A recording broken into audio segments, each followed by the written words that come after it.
Well, it's a few hours later and a few hundred kilometers further west and north, and here we are. We're scouting for grouse. Season opener is tomorrow, so we've got our ducks from this morning.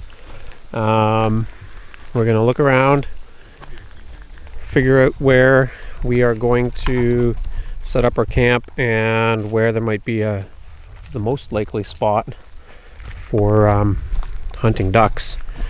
So we've come up, we're almost as far north as Gogama, Ontario. We're near Watershed, which is named because it's basically the line in Ontario that crosses Highway 144, where on one side of the line, water drains towards the Great Lakes, and on the other side of the line, water drains northwards towards Hudson Bay. We took this logging road down here. We came through a few different habitats, some mature planted jack pine, some immature planted jack pine, some black spruce stands here, and a recent cut. Where we're going to go down and scope out this bit of water, see if there's a lake or a pond or a swamp, and see what there is to see. Usually a few meters from the water's edge, you almost always find a game trail, because moose and bear and other animals will walk the lake edges but not quite in the water usually, and they'll leave a good trail which is easy for you to follow as well. And that's what I'm doing. Just follow through, see what's around the corner.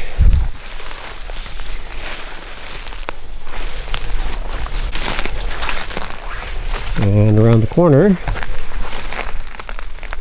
is the end. The end of this pond. I hear some water running. We'll go look to see if there's a little dam or if this is the inflow. Cool. So this is the outflow. And that tiny little beaver dam is basically what's holding up probably a good 20-inch rise in water level. So that's what's holding most of this pond together.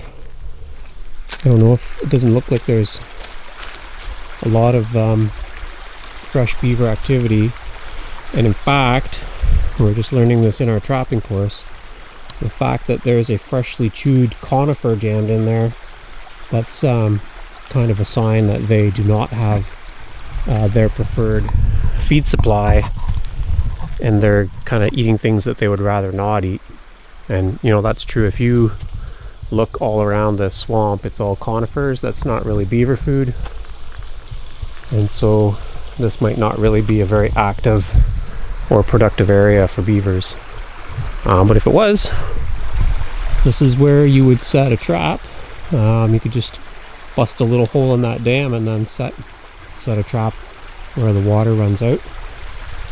If you look over on the side there, you can see there's a game trail where things are coming in and out of the water beside the dam. Well, 85 kilometers later, after having checked a few side roads and finding people camped down them, we have traveled, I don't know how far down this one, maybe 6 or 8 kilometers until we found a decent spot to camp. So as you can see behind me, we're in an old gravel pit.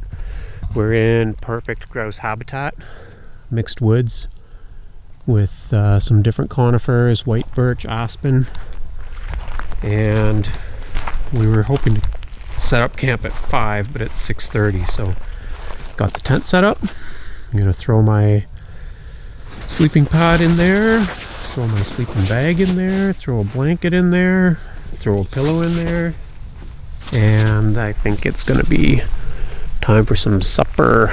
We are car camping. Yeah, we're taking it easy. Oh, there's some old shells here. Probably moose hunters have camped out here before. Car camping, so I've got my propane stove and we've got some grocery store food. You can imagine that. So we're getting set up. We want to get an early start tomorrow and hunt all day.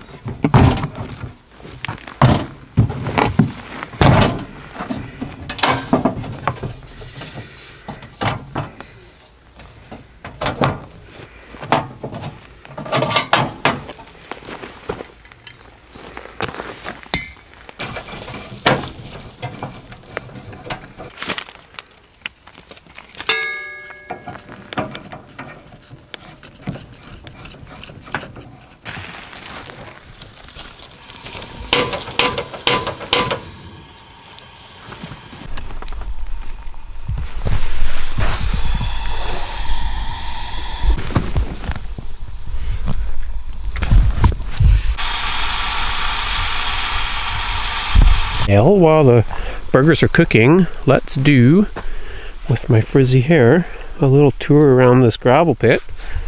We hung those 4 ducks up to keep them cool overnight. You can already see my breath, almost. It's gonna go below 0 tonight, I think, so it's gonna be a chilly night. An old tie down. So these gravel pits back down these old logging roads are often moose hunt camp locations, and I've been to old moose camps down some of these logging roads where you could tell that people had been coming there probably for a couple of generations, year after year after year, to the same spot. And you'll find outhouses in the woods. You'll find old cook pots and things. Here's somebody's trailer light. There's a shot up old propane tank down there. We got a bunch of mushrooms that I don't recognize.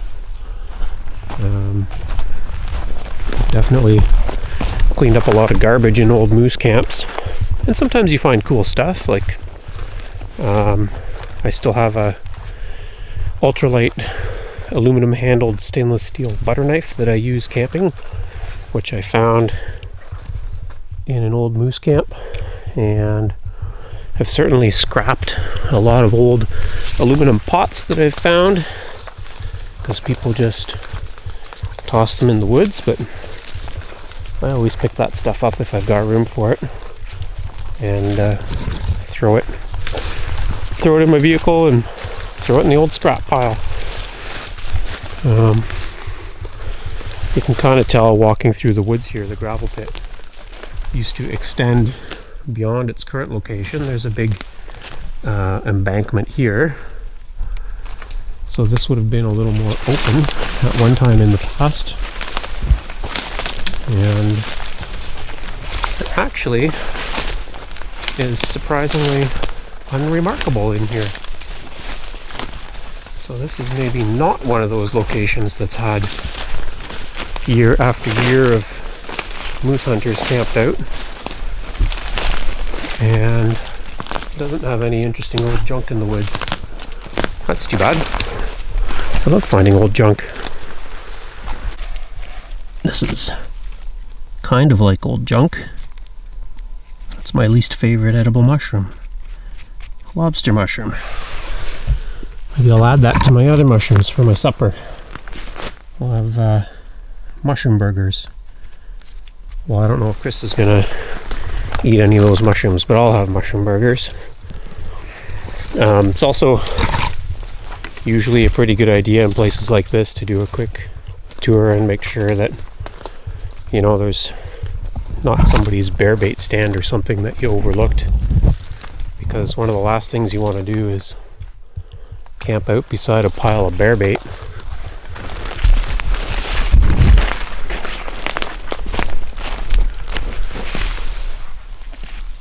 Puffball.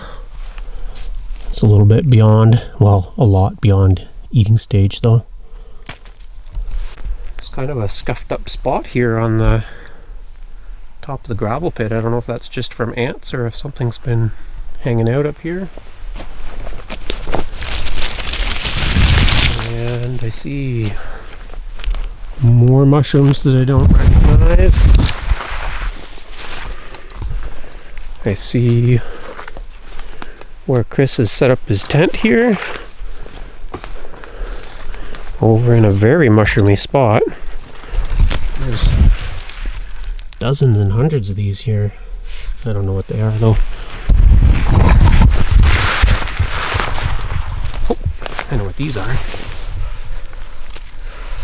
Lechinums.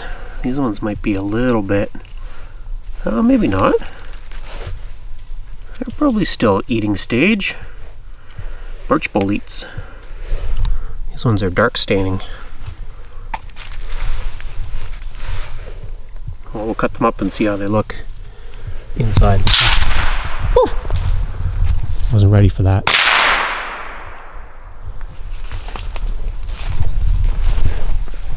Target practice. There, Chris is set up here on the hill.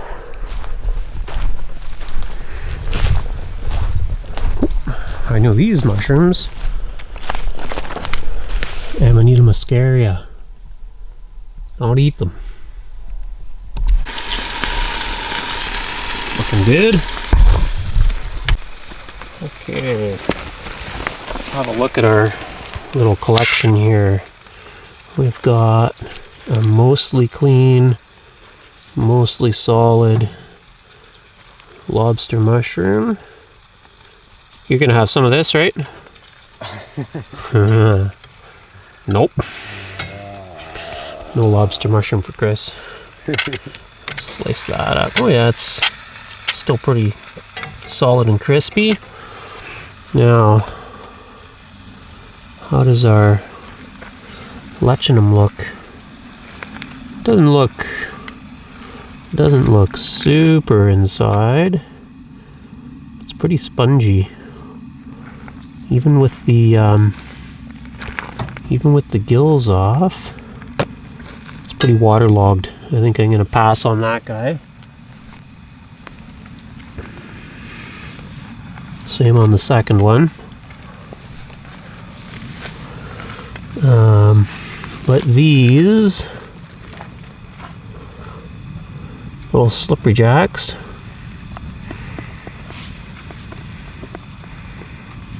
slimy and not bitter.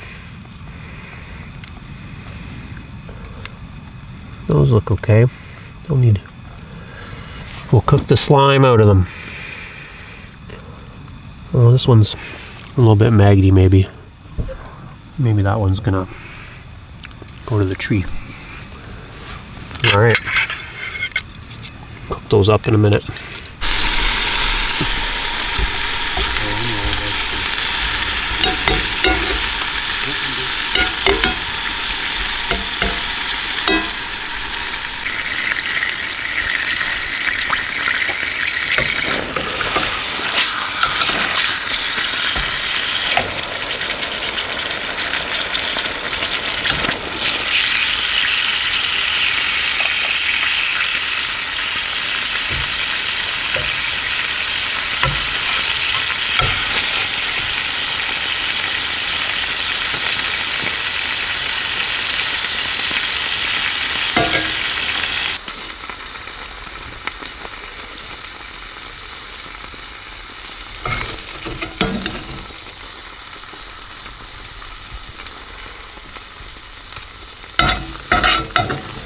Mushroom and smoked brisket burger. Oh, that sounds pretty good.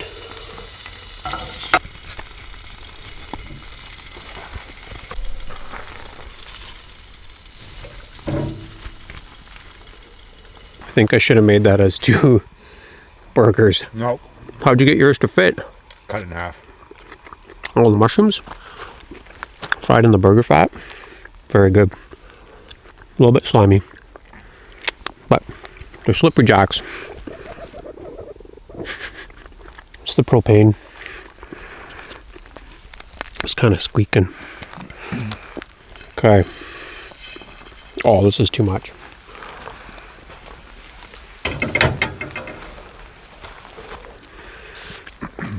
You know what this feels like? This is like an Aaron Nelson burger. Yeah. Like, oh, that looks so good. That's just a slider. Well, I could never eat it. That's just a weekend slider. Yeah. Aaron Nelson. You didn't even get through one. I gotta go halfway.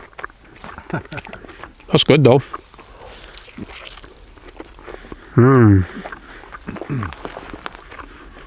There it is. So, Barbecue sauce and mayo. yeah, there's no room. You get it all in your chin. Anyway, I'm gonna eat that, have a meat coma, wake up, go grouse hunting. That's the plan. So, see you in the morning. Unless there's like wolves howling in the night or Bears? maybe, I don't know. You never know, man. We're pretty far out. Anything could happen, but the plan is to check back in the morning.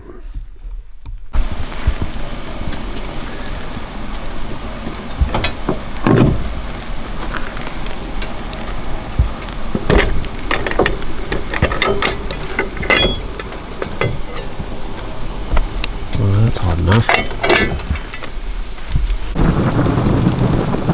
Ah, thunder and lightning.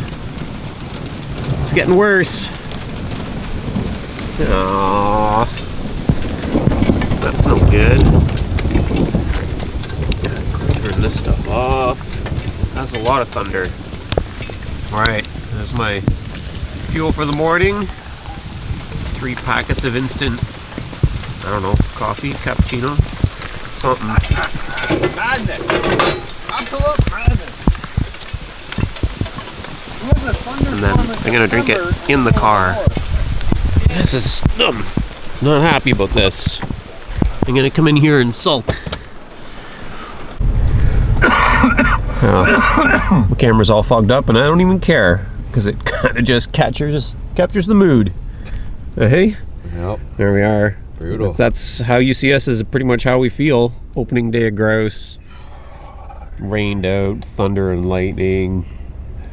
I think it must have frozen last night. It's 7 degrees now though. It was probably, maybe it was close to 3 last night. Yeah, I don't think it got below No. freezing. No, because we might have got snow if it had gone to freezing. Yeah. No, I don't think it went that low.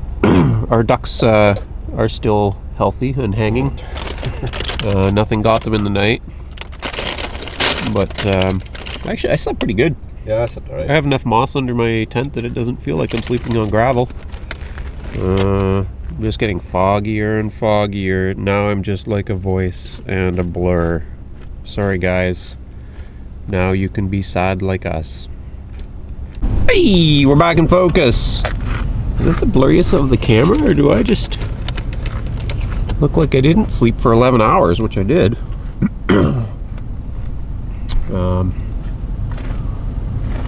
think I've showed you guys this before, but I've been using this a lot, and it's one of those tips I want to share for kind of like when you need power off grid. This is a rechargeable battery from my 40-volt lithium lawnmower. I also have the whippersnipper. They also make chainsaws and a bunch of other things that run off of these batteries, including powered wheelbarrows, Greenworks. And if you go to the company website, because they don't always stock them in the store, but you can plug this little inverter into it and then you can run USB devices or wall plug devices, 120 volt AC. And this is a great for, I mean, it's heavy, but you can recharge all your batteries, right? I took this when we went to Red Lake. Yeah. 9 days of canoe camping, charged all my batteries off of that guy.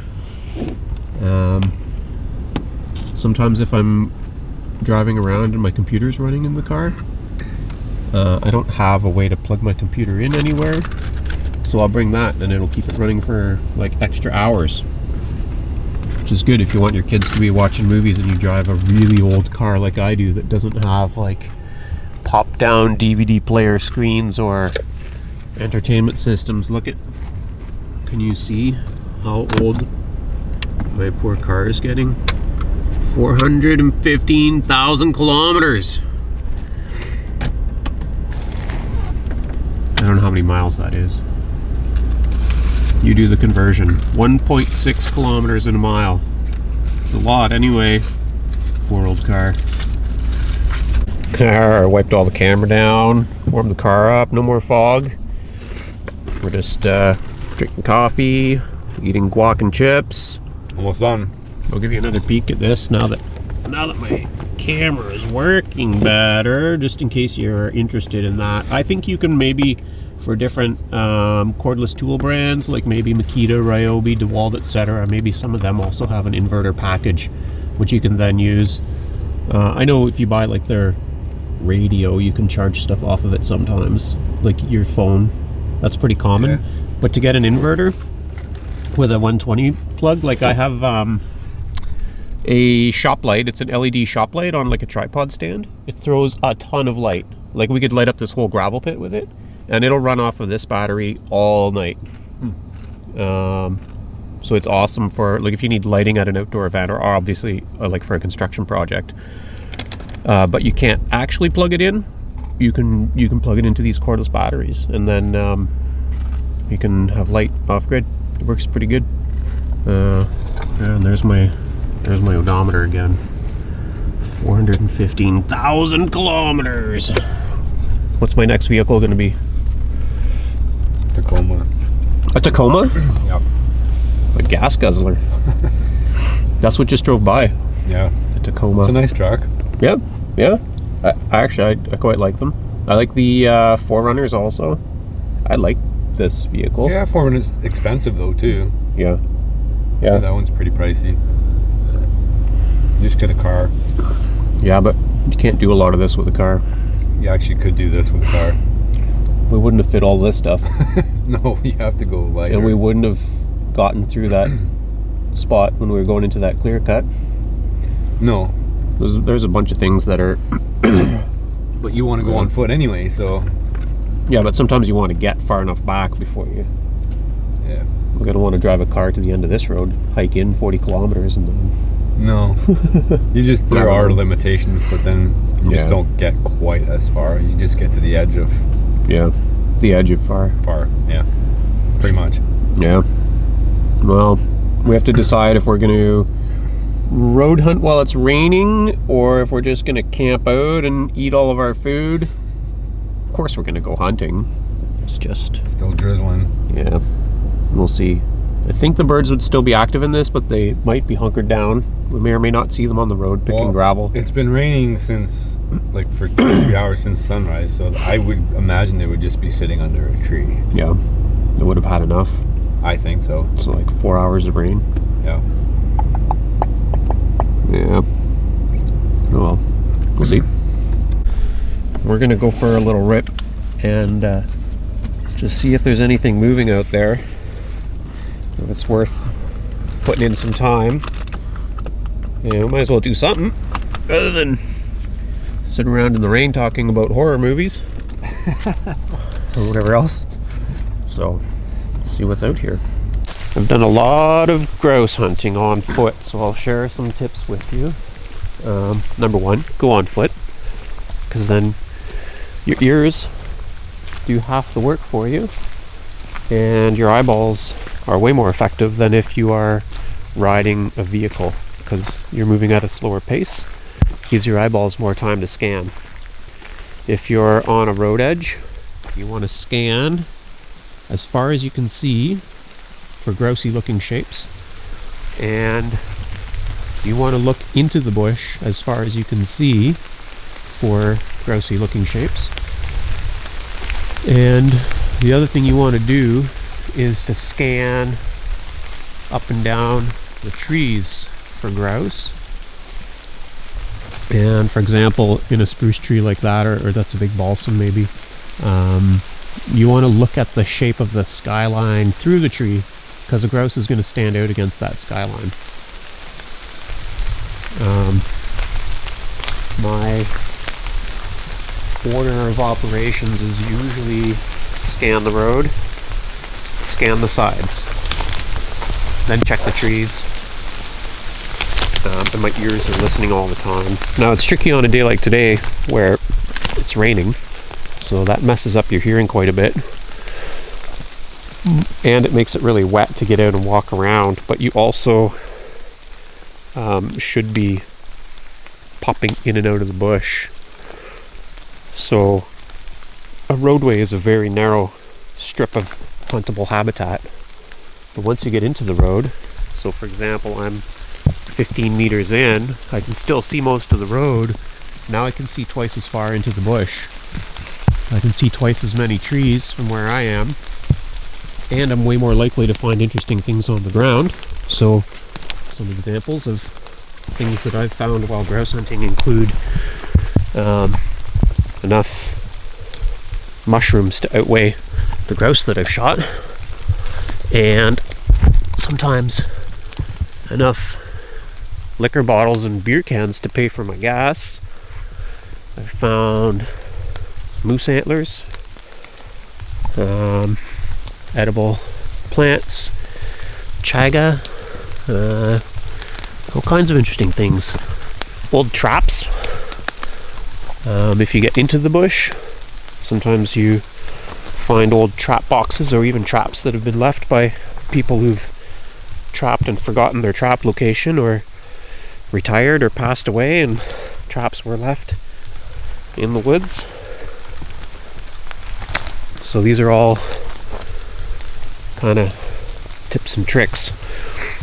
The other thing is, when you get into the woods and you're walking along, you tend to walk slower than if you're just cruising down the road. So that also gives your eyeballs more time to scan the ground and then scan the trees. So that's a better hunting pace than road walking. There are also issues of legality. If you're on the road, you can't be shooting at birds that are also on the road. If it's a maintained traveled road, you kind of have to chase them off to the side and then shoot them in the bush.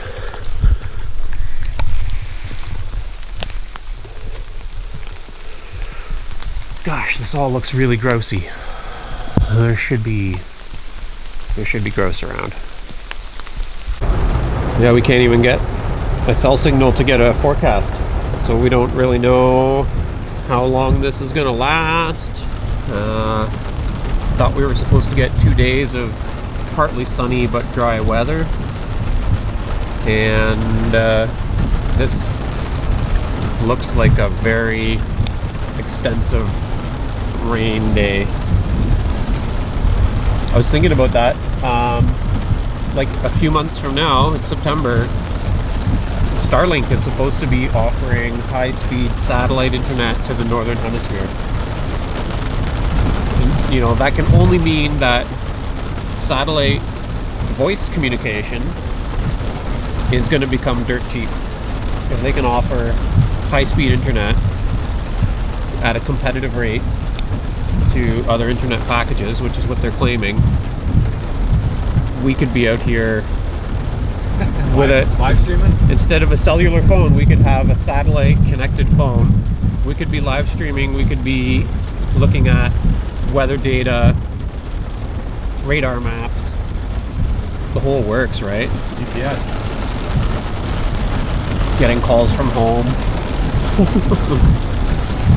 Yeah, GPS, live feed maps. It's going to be a whole different ball game.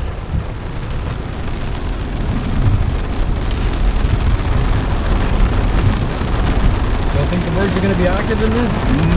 Less active. Actively seeking shelter. Yeah, they're going to be sitting under a tree. Yeah.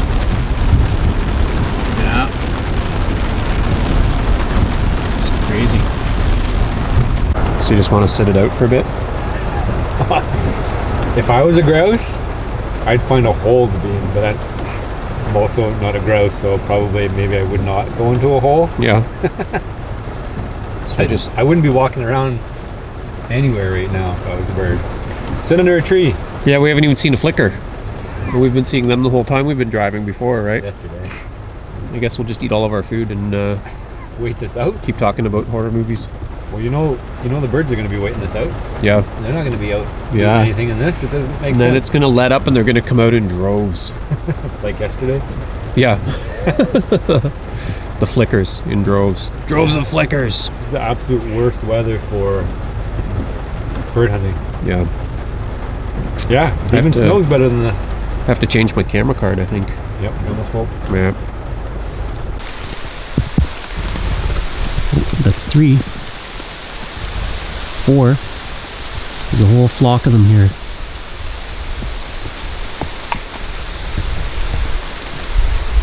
Whole flock right on the edge. There's one on the run on the hump in there.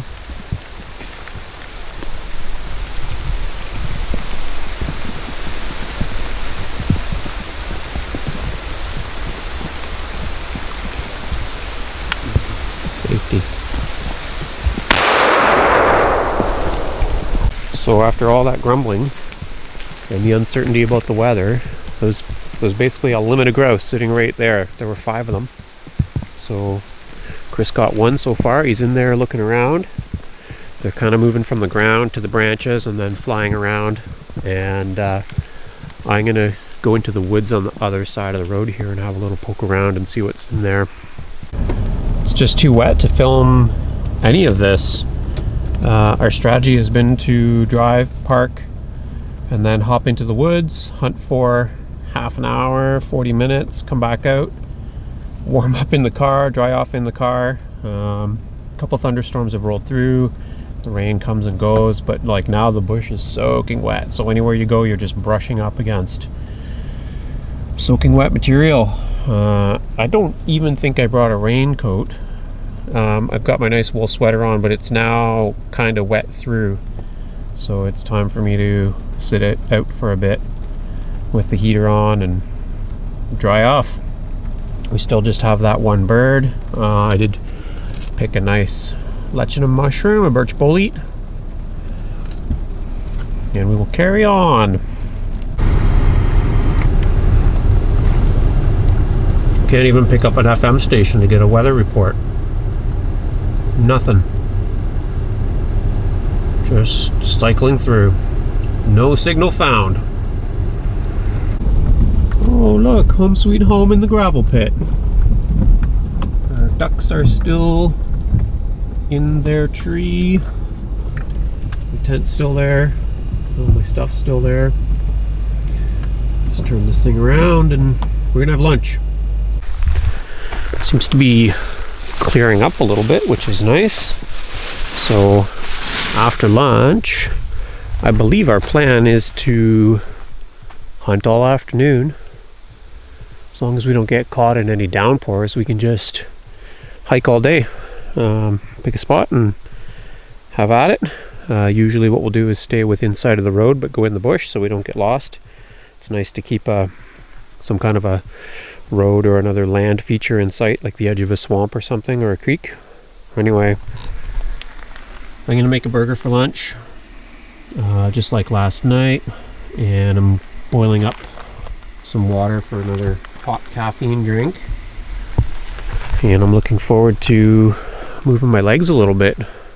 It's a long drive up here and kind of damp and cool right now. I need to warm up so I don't get all muscle crampy, and then hopefully dry off before bedtime tonight, because it's no fun jumping into a tent when you're damp, have all your damp clothes lying beside you and get your sleeping bag damp. That's no fun. Okay, this is another mushroom burger. What I want to do is get a little bit of that burger fat on this gluten-free bread, and I'm just going to leave it on the sides on too as a warmer. Almost ready to put together.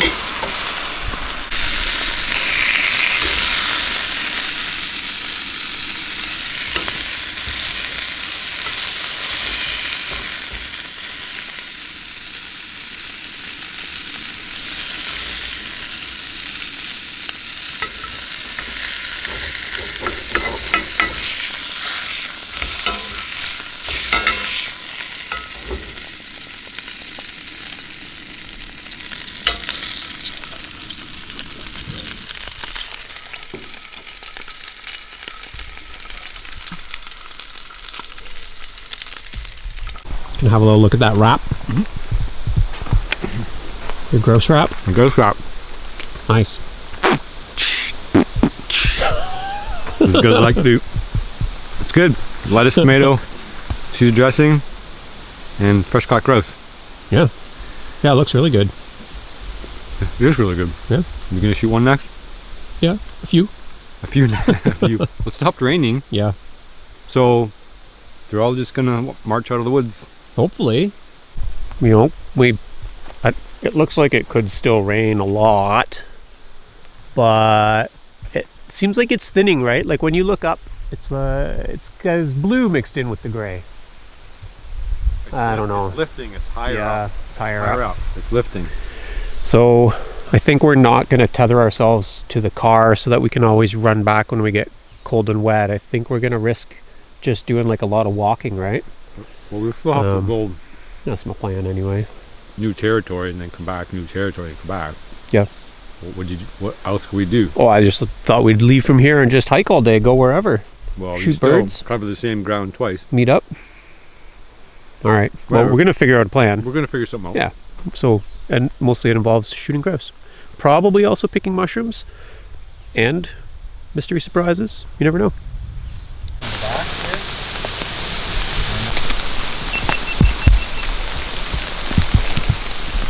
Snack time.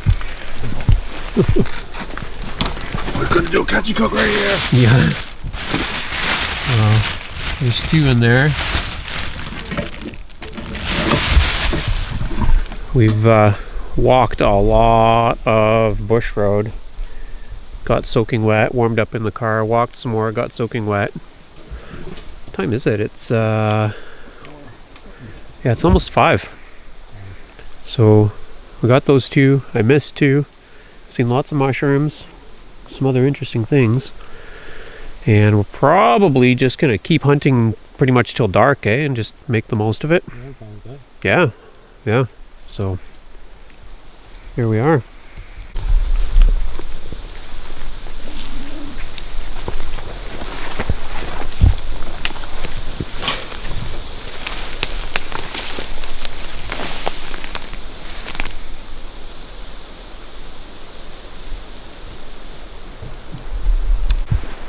Here's my first one of the season. It's young of the year. You see the short tail on it. Seems to be mostly what we're spotting. This is the 11th bird that we've seen today on the opener, grouse opener, September 15th. So I was getting a little bummed out when I missed the first 2, but I made a very good shot on this one. So I'm happy, back in the game. We just have a couple hours left of sunlight, so we're gonna keep hunting and see if we can get a mess of these, cook them up or bring them home. Plus we still got those ducks. And then tomorrow we're back in the trap course. There's only 3 days left of that, which is going really well. Been talking a lot about trapping on this this trip, and I'm sure there'll be some future trapping adventures, but right now we're focused on the birds. And this weather's for the birds. Hey. Home sweet home. Our ducks are still aging nicely. All of our stuff is here. So we got those 3 birds. I don't know if Chris is soaking wet, but I'm soaking wet. And our plan is to cook a butter chicken, but with grouse. We have butter chicken sauce, and we're gonna cut up some grouse, cook that. Big pile of rice, maybe some frozen vegetables, and I'm gonna grab a bunch of firewood while it's still light out.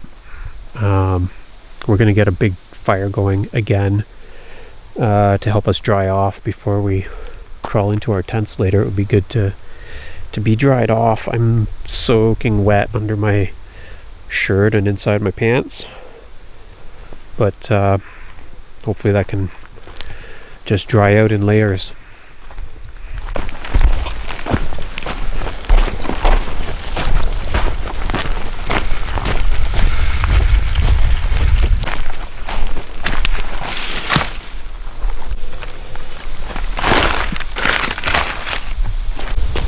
Okay. Given the available materials, we have the birch bark. We're gonna grab these dead balsam branch ends.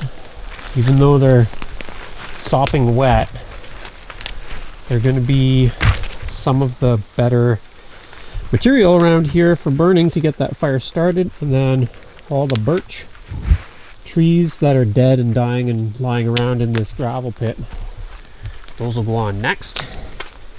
And some of them are big enough that they will form the base for our bed of coals.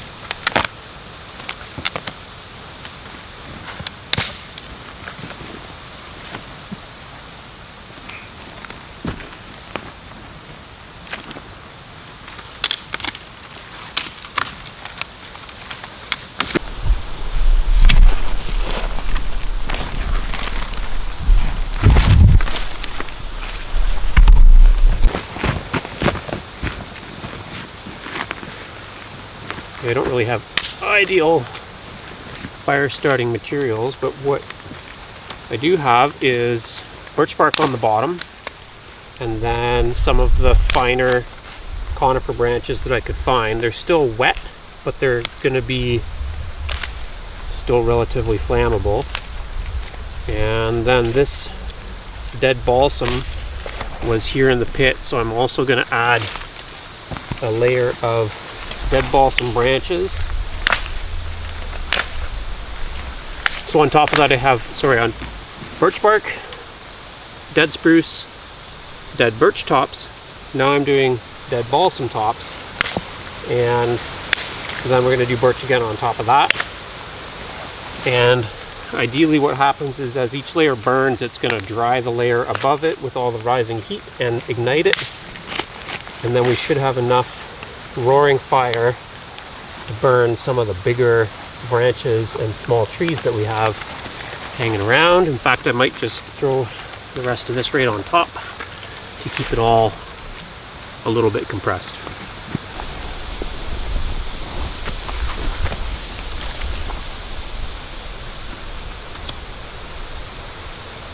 Even the birch bark is soaking wet, and so it's not lighting as nicely as you would hope.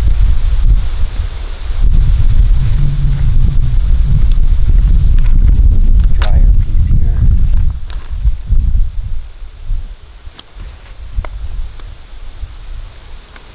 Oops.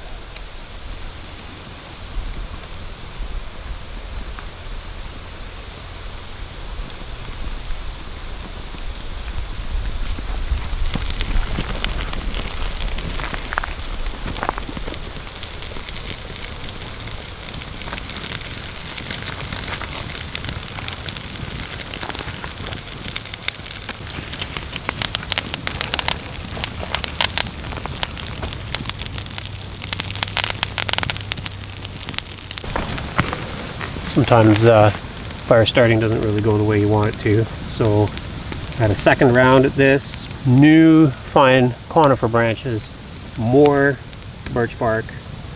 Just kind of lift the pile up, shove everything underneath, put the match to it again, and it's going a lot better now. You can see the flames are coming right up and burning the stuff on top. So I smell butter chicken. So I've been fighting with the fire. Chris has been fighting with the stove. We are cooking some, we're just trying this out. It's like a foil pack of butter chicken sauce. We eat stuff like this all the time at home. It's really good. Yeah. Got a mosquito on your cheek. Oh. Can you feel it? Yeah, I can kind of now. Mosquitoes. They don't know that it's September, I guess. So, got grouse, butter chicken, rice.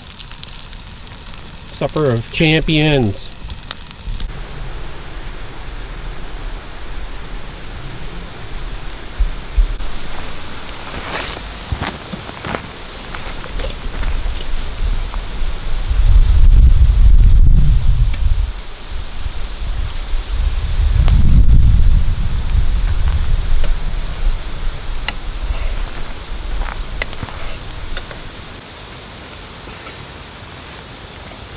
double wool layers on. Merino underneath, and then like my wicking polyester, and then this Irish fisherman sweater over top, which I've had for a really long time. I think my sister gave this to me in like 2003 or 2004, and so it's my go-to hunting sweater.